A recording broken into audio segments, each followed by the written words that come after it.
बिहार चुनाव से पहले अमित शाह का ऐलान, बिहार में मुख्यमंत्री बदलने का दे दिया फरमान।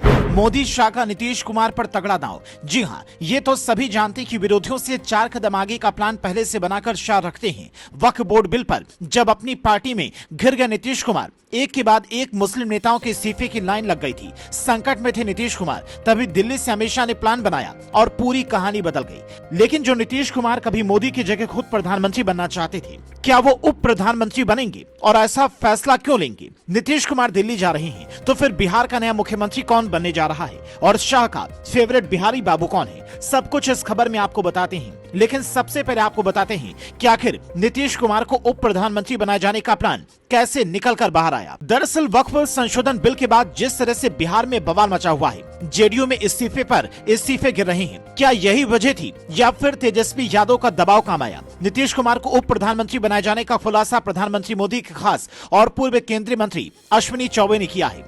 पूर्व केंद्रीय मंत्री अश्विनी चौबे ने कहा कि अगर नीतीश कुमार को उप प्रधानमंत्री बनाया जाता है तो ये बिहार को जगजीवन राम के बाद एक बड़ा सम्मान मिलेगा, जो बिहार के लिए फायदेमंद और लाभकारी सिद्ध होगा। इसी साल बिहार में विधानसभा चुनाव है और चुनाव से पहले अचानक इस खबर ने बिहार की राजनीति में आग लगा दी है। लेकिन इसके मायने क्या है और अगला मुख्यमंत्री नीतीश के बाद कौन होगा, ये जानना बहुत जरूरी है। बिहार की राजनीति में मुस्लिम वोट निर्णायक भूमिका निभाते हैं और उन्हें दरकिनार करने का मतलब है कि सीधे सीधे आरजेडी को सत्ता की चाबी थमाना। जब से नीतीश कुमार ने वक्फ बिल का समर्थन किया है, उसके बाद से जेडीयू पार्टी के अंदरूनी हालात बद से बदतर होते जा रहे हैं। अब तक जेडीयू के 6 से 7 बड़े मुस्लिम नेता पार्टी छोड़ चुके हैं। नदीम अख्तर, राजू नायक, तबरेज सिद्दीकी, मोहम्मद शहनवाज और मोहम्मद कासिम अंसारी जैसे नाम पार्टी के मुस्लिम चेहरे हैं, जिनके जाने का साफ संकेत है कि पार्टी का अल्पसंख्यक समर्थन खत्म हो रहा है। बिहार की सीमांचल और मिथिलांचल क्षेत्रों में मुस्लिम जनसंख्या 60% तक है। इन इलाकों में मुस्लिम प्रत्याशी बाजी मारते हैं और तकरीबन 20 से 30 विधानसभा सीटों पर इनका सीधा असर है। ऐसे में मुस्लिम वोट बैंक को छोड़ देना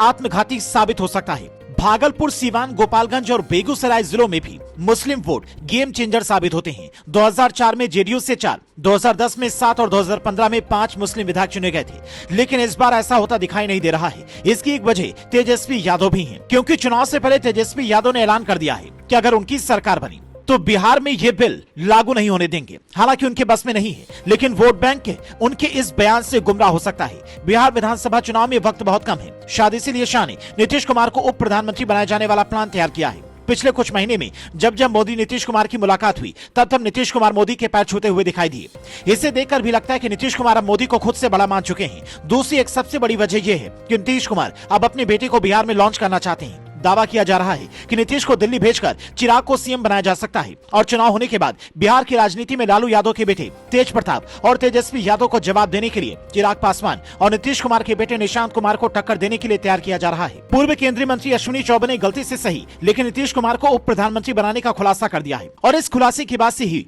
बिहार में नया राजनीतिक बॉल शुरू हो गया है। सबसे बड़ा सवाल ये कि नीतीश दिल्ली जाएंगे तो उनकी जगह बिहार में कौन लेगा? चिराग पासवान, मांझी या फिर सम्राट चौधरी या फिर कोई और नया चेहरा? वैसे आपकी राय में कौन बिहार का नया बेस्ट सीएम हो सकता है?